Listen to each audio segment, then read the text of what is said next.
High court میں آئے ہیں. ہمارے ساتھ ایڈوکیٹ ظہور مسعود صاحب نے پٹیشن فائل کی ہوئی ہے. ایک طرف تو بلدیاتی الیکشن نہیں ہو سکتے کہ جی پولیس نہیں ہمارے پاس سلامت تحصیل میں گئی ہوئی ہے.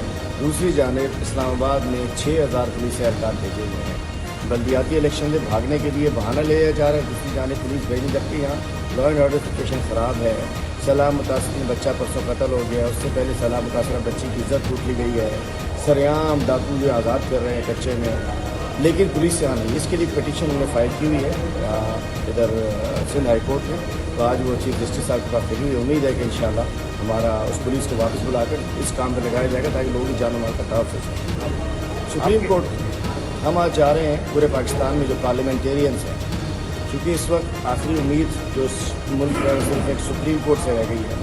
ہم سب پٹیشن داخل کر رہے ہیں پورے پاکستان میں. تمام پارلیمنٹیرین کے پی میں، پنجاب میں، ہم سندھ میں جا رہے ہیں اور ہم چیف جسٹس آف پاکستان سے اپیل کرنے جا رہے ہیں، پٹیشن کرنے جا رہے ہیں، ہمارے کیس داخل کرنے جا رہے ہیں کہ عمران خان صاحب پہ حملے کا انویسٹیگیشن پراپر کرائی جائے.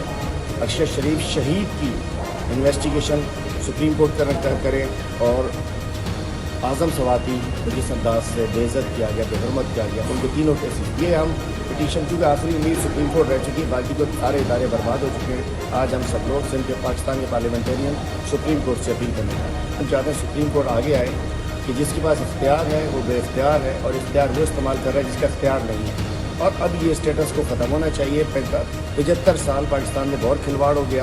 اس لیے ہم جا رہے ہیں سپریم کورٹ بتائے کہ ایف آئی آر کیوں نہیں، کون نہیں کاٹنے دے رہا. مطلب واضح کیس ہے.